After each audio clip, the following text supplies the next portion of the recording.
अथ दुर्गाद्वात्रिंशन्नाममाला। ॐ दुर्गा दुर्गार्त्युषमणि दुर्गा पद्मिनिवारिणी दुर्गमच्छेदिनी दुर्गा साधिनी दुर्गनाशिनी दुर्गतोद्धारिणी दुर्गा निहन्त्री दुर्गमापः दुर्गमज्ञानदा दुर्गा दैत्यलोकदवानला दुर्गमा दुर्गमा लोका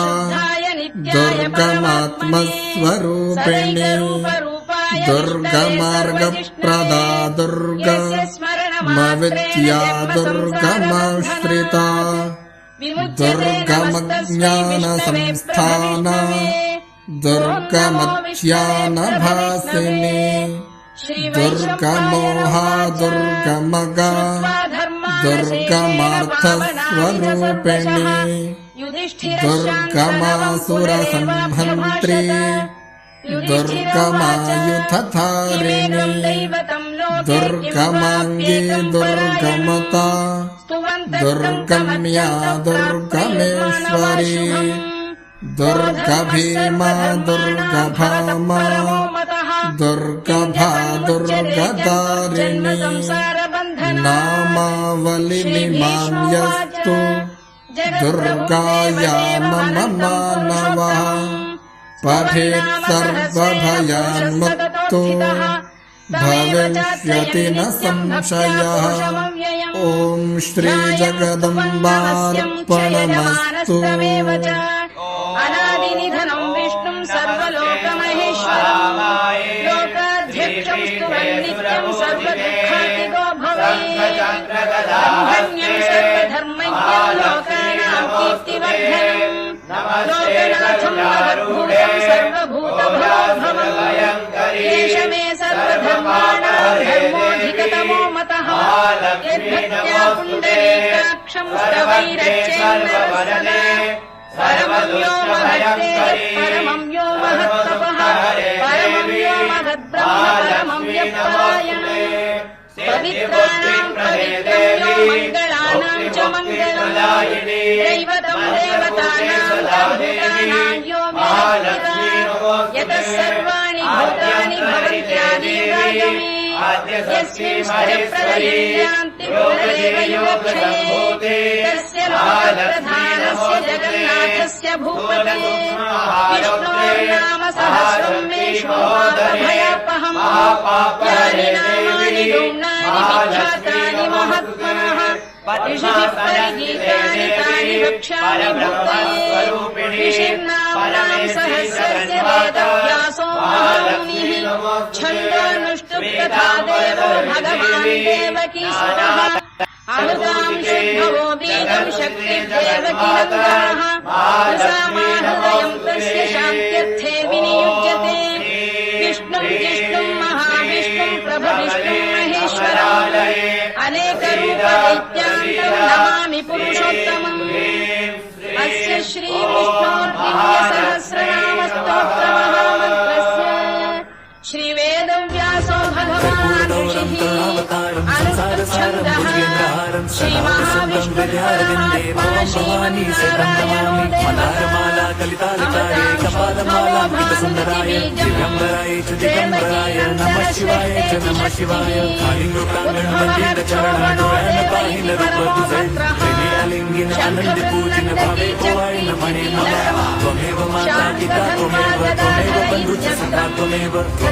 प्राणिरक्षोभ्य इति नेत्रम् त्रिसामासामजः सामेति कवचम् आनन्दम् परब्रह्मेति योनिः चतुर्दर्शनकाल इति दिग्बन्धः श्रीविश्वरूप इति ध्यानम् श्रीमहाविष्णुं प्रीत्यर्थे सहस्रनाम जपे विनियोगम् क्षीरोदम्रदेशे शुचिमणिविलसत्सैकते मौक्तिका मालाक्लुप्तासनस्थस्फलितमणिनिभैर्मौक्तिकैर्मण्डिताङ्गः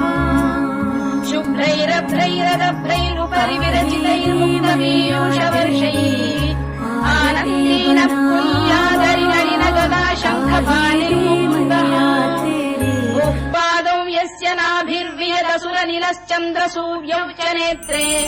कर्णावाशा शिरोद्यौ मुखमपि दहनो यस्य वाग्देयमब्धिः अन्तस्थम् यस्य विश्वम् सुरनरखगणो भोगि गन्धर्वदैत्यैः चित्रम् रम्यते तम् त्रिभुवनवपुषम् विष्णुमीशम् नमामि। ॐ नमो भगवते वासुदेवाय।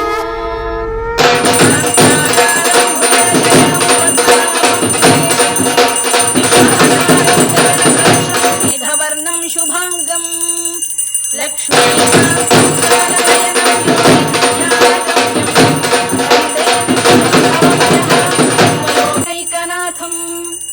मेघश्यामम् पीतकौशेयवासम् श्रीवत्साङ्कम् कौस्तुभोद्भासिताङ्गम् पुण्योपेतम् पुण्डरीकायताक्षम् विष्णुम् वन्दे सर्वलोकैकनाथम्।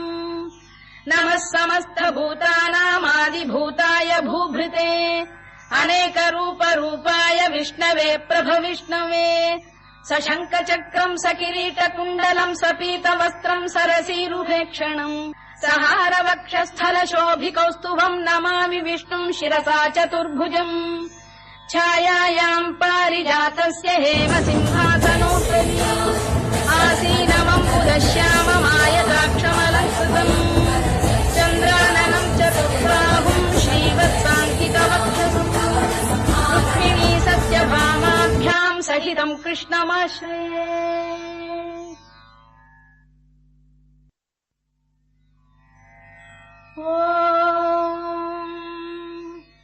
विश्वम् विष्णुर्वषत्कारो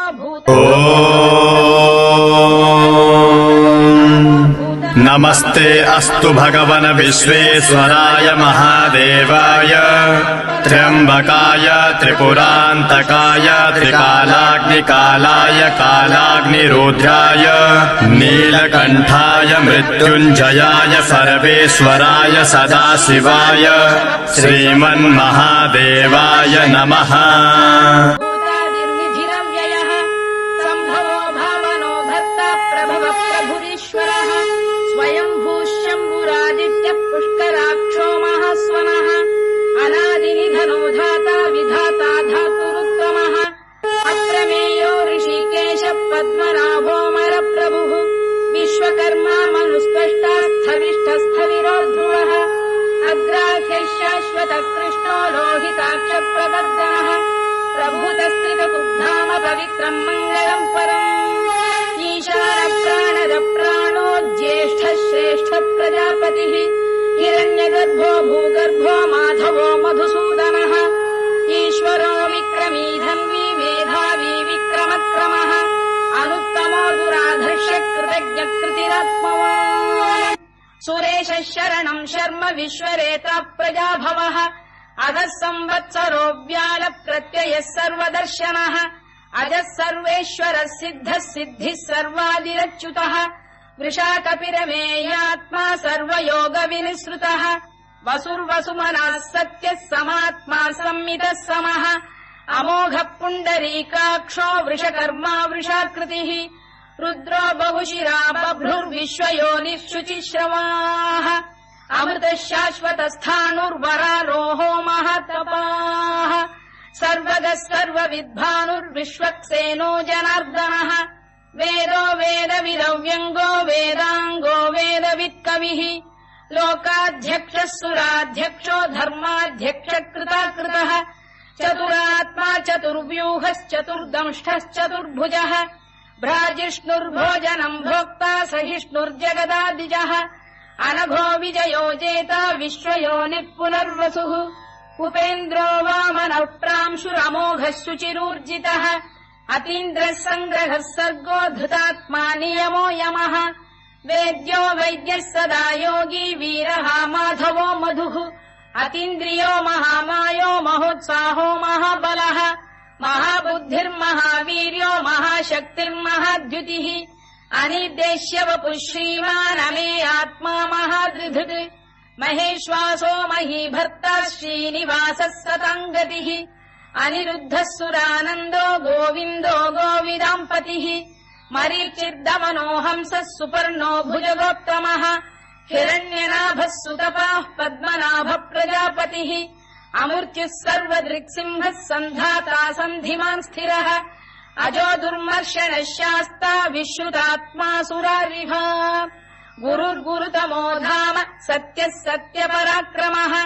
निमिषो निमिषस्रग्वी वाचस्पतिरुदारधीः अग्रणीर्ग्रामणी श्रीमान् न्यायो नेता समीरणः सहस्रमूर्धा विश्वात्मा सहस्राक्षः सहस्रपात् आवर्तनो निवृत्तात्मा संवृतः सम्प्रमर्दनः अधः संवर्तको भन्धिरनिलो धरणीधरः सुप्रसाद प्रसन्नात्मा विश्वधृक् विश्वभुग्विभुः सत्कर्ता सत्कृतः साधुर्जन्धुर्नारायणो नरः असङ्ख्येयो प्रमेयात्मा विशिष्टः शिष्टकृच्छुचिः सिद्धार्थ सिद्ध सङ्कल्पः सिद्धिदः सिद्धिसाधनः वृषाही वृषभो विष्णुर्वृषपर्वा वृषोदरः वर्धनो वर्धमानश्च विविक्तः श्रुतिसागरः सुभुजो दुर्धरो वाग्मी महेन्द्रो वसुदो वसुः नैकरूपो बृहद्रूपः शिपिविष्टप्रकाशनः ओजस्तेजोऽब्जुदिधर प्रकाशात्मा प्रतापनः वृद्धस्पष्टाक्षरो मन्त्रश्चन्द्रांशुर्भास्करद्युतिः अमृतांशुद्भवो भानुः शशबिन्दुः सुरेश्वरः औषधम् जगतः सेतुः सत्यधर्मपराक्रमः भूतभव्यभवन्नाथ पवनः पावनो नरः कामः कामकृत्कान्तः कामः कामप्रदप्रभुः युगादिकृद्युगावर्तो नैकमायो महाशनः अदृश्यो व्यक्तरूपश्च सहस्रजिदनन्तजित् इष्टो विशिष्टः शिष्टेष्टः शिखण्डी नघुषो वृषः क्रोधः क्रोधकृत्कर्ता विश्वबाहुर्महीधरः अच्युत प्रथित प्राण प्राणदो वासवानुजः अपाम् निधिरधिष्ठानमप्रमत्त प्रतिष्ठितः स्कन्द स्कन्दधरो धुर्यो वरदो वायुवाहनः वासुदेवो बृहद्भानुरादिदेवः पुरन्दरः अशोकस्तारणस्तारः शूरः शौरिर्जनेश्वरः अनुकूलः शतावर्तः पद्मी पद्मनिभेक्षणः पद्मनाभोरविन्दाक्षः पद्मगर्भः शरीरभृत् महर्धिर्वृद्धो वृद्धात्मा महाक्षो गरुडध्वजः अतुलः शरभो भीमः समयज्ञो हविर्हरिः सर्वलक्षणलक्षण्यो लक्ष्मीवान् समितिञ्जयः विक्षरो रोहितो मार्गो हेतुर्दामोदरः सः महीधरो महाभागो वेगवानमिताशनः उद्भवः क्षोभणो देवः श्रीगर्भः परमेश्वरः करणम् कारणम् कर्ता विकर्ता गहनो गुहः व्यवसायो व्यवस्थानः संस्थानस्थानदो ध्रुवः परद्धिः परमस्पष्टः तुष्टः पुष्टः शुभेक्षणः रामो विरामो विरतो मार्गो नेयोनयोनयः वीरः शक्तिमताम् श्रेष्ठो धर्मो धर्मविदुत्तमः वैकुण्ठः पुरुष प्राण प्राणद प्रणव पृतुः हिरण्यगर्भः शत्रुघ्नो व्याप्तो वायुरधोक्षजः ऋतुः सुदर्शनकारः परमेष्ठी परिग्रहः उग्रः संवत्सरो दक्षो विश्रामो विश्वदक्षिणः विस्तारस्थावरस्थाणु प्रमाणम् बीजमव्ययम् अर्थोऽनर्थो महाकोशो महाभोगो महाधनः अनिर्विण्णस्थविष्ठो भूर्धर्मयूपो महामखः नक्षत्रनेमिर्नक्षत्री क्षमः क्षामः समीहनः यज्ञयुज्यो महेज्यश्च क्रतुः सत्रम् सताम् गतिः सर्वदर्शी विमुक्तात्मा सर्वज्ञो ज्ञानमुत्तमम् सुव्रतः सुमुखः सूक्ष्मः सुघोषः सुखरः सुहृद् मनोहरोजितक्रोधो वीरबाहुर्विदारणः स्वापनः स्ववशो व्यापी नैकात्मा नैककर्मकृत् वत्सरो वत्सलो वत्सी रत्नगर्भोधनेश्वरः धर्मकृद्धर्मकृद्धर्मी सरसक्षरमक्षरम् अविज्ञाता सहस्रांशुर्विधाता कृतलक्षणः दभस्तिनेमिः सत्तस्तः सिंहो भूतमहेश्वरः आदिदेवो महादेवो देवेशो देवभृद्गुरुः उत्तरो गोपतिर्गोप्ता ज्ञानगम्यः पुरातनः शरीरभूतभृद्भोक्ता कपीन्द्रो भूरि दक्षिणः सोमपोऽमृतपः सोमः पुरुजिः पुरुसत्तमः विनयो जयः सत्यसन्धो दाशार्हः सात्वताम् पतिः जीवो विनयिता साक्षी मुकुन्दोमित विक्रमः अम्भोनिधिरनन्तात्मा महोदधिशयोऽन्तकः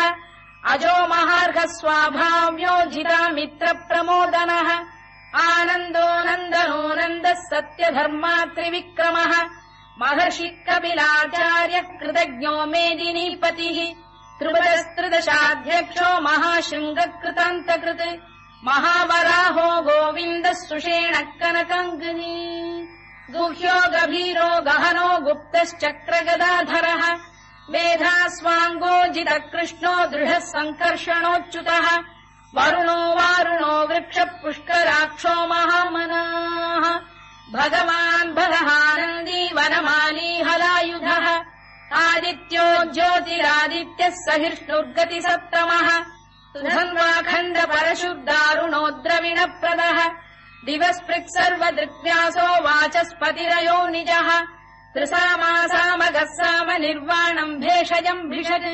सन्न्यासकृच्छमः शान्तो निष्ठा शान्तिः परायणम् शुभाङ्गः शान्तिदः स्रष्टा कुमुदः कुवलेशयः गोहितो गोपतिर्गोप्ता वृषभाक्षो वृषप्रियः अनिवर्ती निवृत्तात्मा संक्षेप्ताक्षेमकृत् शिवः श्रीवत्सवक्षः श्रीवासः श्रीपतिः श्रीमताम्बरः श्रीधः श्रीशः श्रीनिवासः श्रीनिधिः श्रीविभावनः श्रीधर श्रीकर श्रेयः श्रीमान् लोकत्रयाश्रयः